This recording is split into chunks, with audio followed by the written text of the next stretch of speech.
Hello বন্ধুরা, আমি স্বর্ণালী। এই স্বর্ণালীর সংসারে তোমাদের কাছে আবার এসে গেছি নতুন ব্লগ নিয়ে। কেমন আছো তোমরা? আমি তো ভালো আছি। আজকে বেশ কয়েকদিন পর রোদ উঠেছে।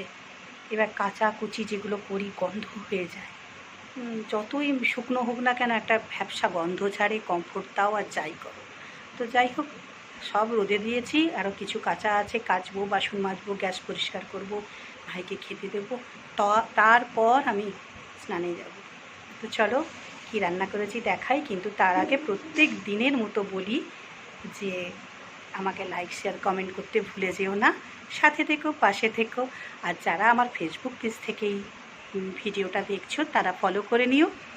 আর যারা আমার ইউটিউব যেই চ্যানেল, যেটা হচ্ছে স্বর্ণালীর সংসার থেকে আমার এই ভিডিওটা দেখছো, তারা সাবস্ক্রাইব করে নিও। যারা এখনও সাবস্ক্রাইব করে উঠতে পারোনি, যে কোনো কারণেই হোক, তাহলে সাথে থেকো, পাশে থেকো। আর ভোরে ভোরে ভালোবাসা, আশীর্বাদ দিও। যারা দিচ্ছ তারা তো দেবে, যারা দিচ্ছ না তারাও দিও। তো চলো আমি কি করেছি তোমাদেরকে সব দেখাবো। রান্নাটা দেখাতে পারলে খুব ভালো হয়, কিন্তু না পেরে উঠি না গো এক হাতে।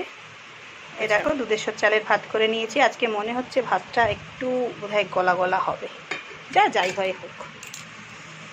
আর এখানে আছে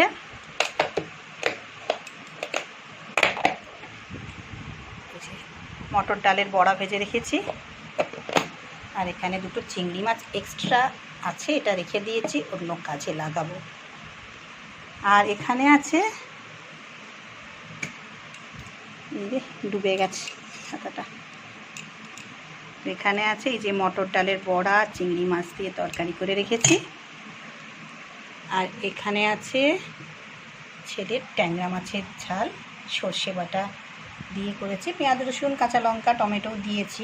তো আগের দিন আমি ভুল বলেছিলাম, 100 টাকা করে না, এটা 80 টাকা কিলো নিয়ে এসেছিলো, বড় বড় ট্যাংরা।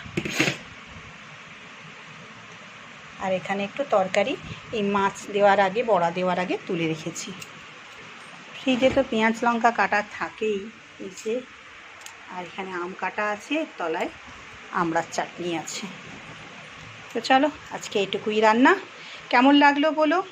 তাহলে সবাই ভালো থেকো, নিজেদের শরীরের যত্ন নিও, হাসি খুশি আনন্দে থেকো। তোমাদের শুভ হোক, মঙ্গল হোক, আমি সব সময় কামনা করে থাকি আর করেও যাব। তো চলো আবার আমি কালকে আসবো তোমাদের কাছে নতুন ব্লগ নিয়ে। টাটা।